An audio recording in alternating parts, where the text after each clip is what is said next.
Oi, gente, bom dia. Nosso stories hoje vai começar um pouquinho diferente, porque eu quero dividir uma das maiores coisas mais importantes e preciosas que eu recebo de manhã.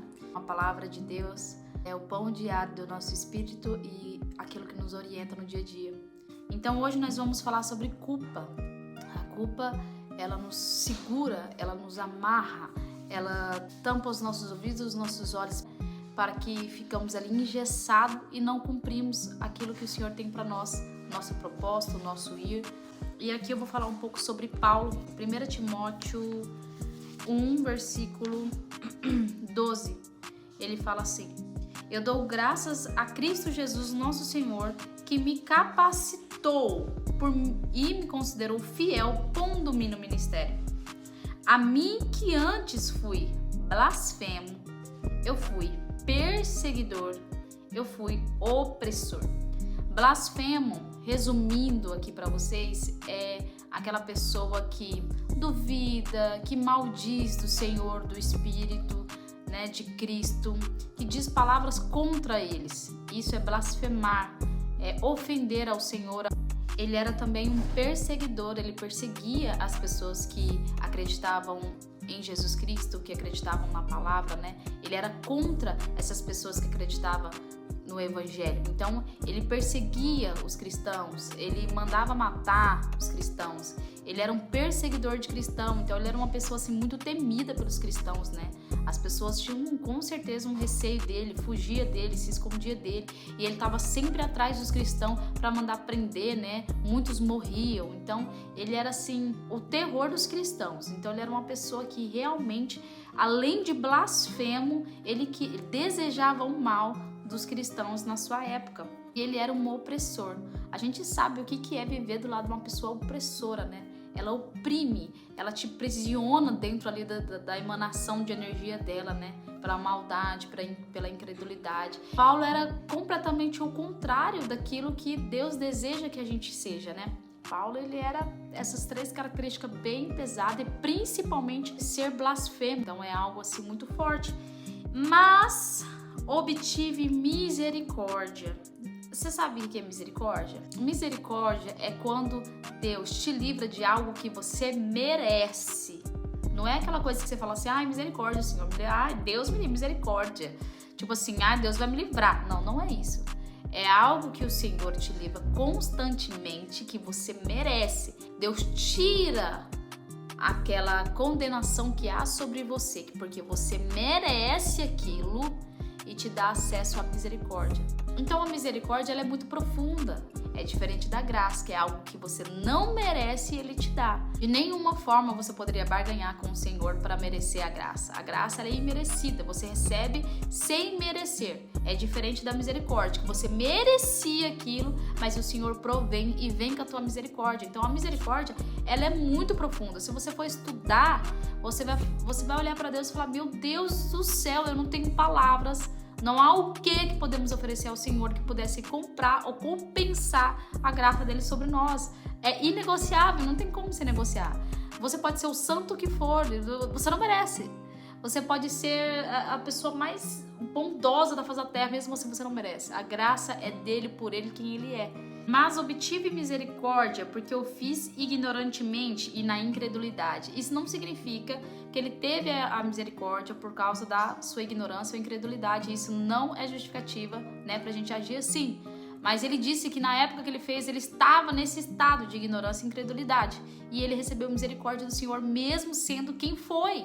Isso é muito forte, né? Imagina.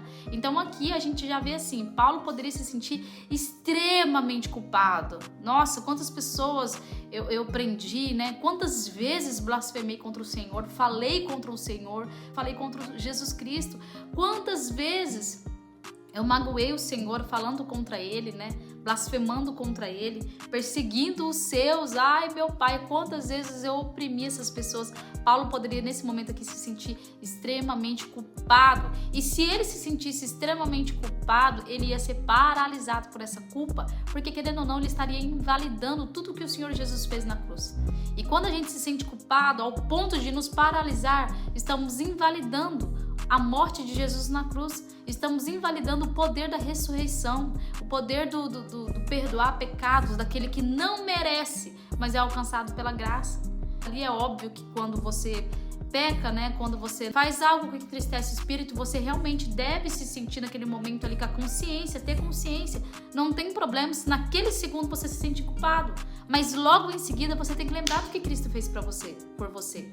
Você tem que lembrar da graça, você tem que lembrar do sangue do Cordeiro, você tem que clamar pelo seu advogado e pedir perdão e continuar. Não permitir que essa culpa, não permitir que essa dor te paralise. Então aqui Paulo nos dá esse exemplo nítido, que ele diz: e a graça do nosso Senhor superabundou com a fé e amor em Cristo Jesus. Onde abundou o pecado, a graça superabundou. Gente, você sabe o que é isso? É só Deus para fazer. Nós não temos controle de absolutamente nada sobre isso. É só Deus para fazer. E a gente não pode desperdiçar esse presente de Deus para conosco. A graça, o perdão, né? A gente tem que eliminar a culpa das nossas vidas, acessando a graça do Senhor, se renovando nele, mas sempre lembrando que nós só vivemos e sobrevivemos na palavra de Deus através da graça, sempre. Para que a soberba não venha em nossa mente, né? Para que a altivez e nem a religiosidade nos pegue. Então, assim, aqui na Terra nós entendemos que nós somos livres em todas as coisas, independente de todas as coisas. Nós somos livres, mas somos totalmente dependentes de Deus. Então nós temos que entender que de fato fomos libertos para uma vida abundante, né? E não presa nesse sistema, mas ao mesmo tempo nós somos completamente dependentes do Senhor e do Espírito. Então nós temos que entender que somos escolhidos e chamados, selados pelo Espírito, mas livres e temos poderes espirituais através de Jesus Cristo, mas nós somos completamente dependentes deles. Esta é uma palavra fiel e digna de toda aceitação, que Cristo Jesus veio ao mundo para salvar os pecadores, das quais eu sou o principal. Gente, eu acho isso tão maravilhoso, Paulo falar isso, citar isso. Divide tanto, assim, o ser dele livre aqui, né?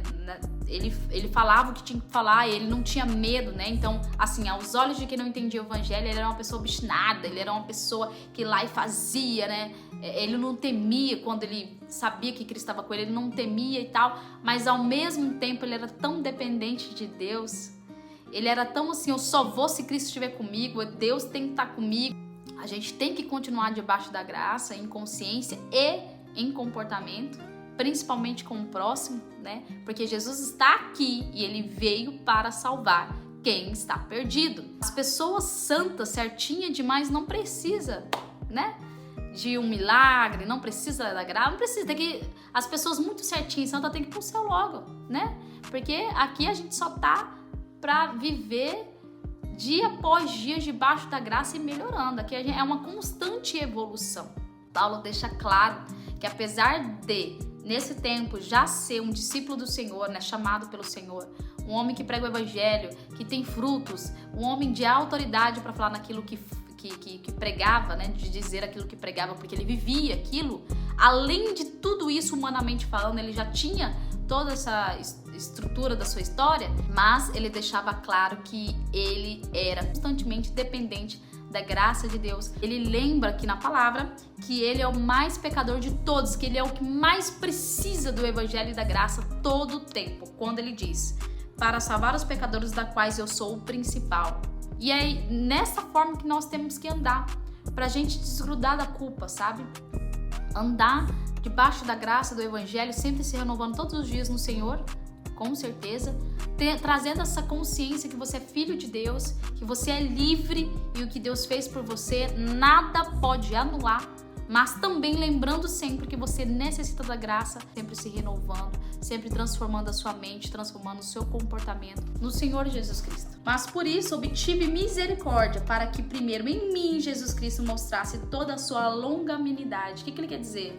Ele quer dizer que ele é um exemplo clássico da misericórdia de Deus e da benignidade de Deus, da longanimidade de Deus na vida de um pecador. Diante de todo o histórico que ele tinha como opressor, como perseguidor, como blasfemo, e Deus escolher ele, uma pessoa imerecida, indigna, né, desse propósito aqui na Terra, escolher ele. Então ele diz que ele é um exemplo vivo da benignidade de Deus, da bondade de Deus e da graça de Deus, da misericórdia de Deus aqui na Terra para conosco. Então você imagina, se o Senhor fez grandes coisas na vida de um opressor, blasfemo e perseguidor do Evangelho, imagina o que Deus pode fazer conosco. Então nós não podemos deixar que a culpa enraize os nossos pés num lugar só. Você precisa fluir. Você precisa olhar para a cruz do Evangelho e se submeter ao poder de Jesus Cristo.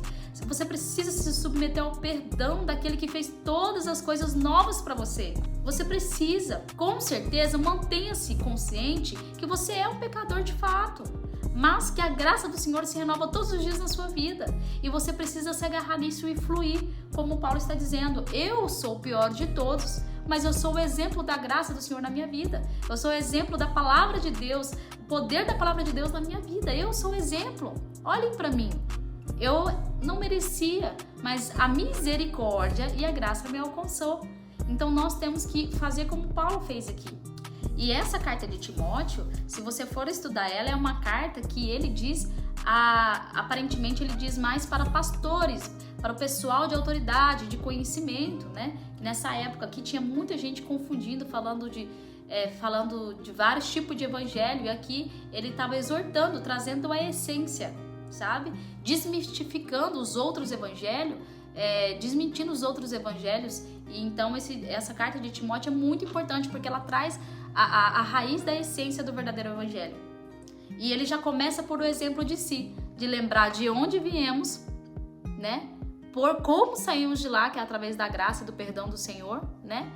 E ao mesmo tempo a liberdade que temos em Cristo aqui na Terra, né? O poder que habita em nós através da fé no Senhor Jesus. Então, continuamos. Mas por isso obtive misericórdia, para que primeiro em mim Jesus Cristo mostrasse toda a sua longanimidade, para exemplo dos que haviam de crer nele para a vida eterna. Ora, ao Rei eterno, imortal, invisível, ao único Deus sábio, seja a honra, a glória para todo sempre.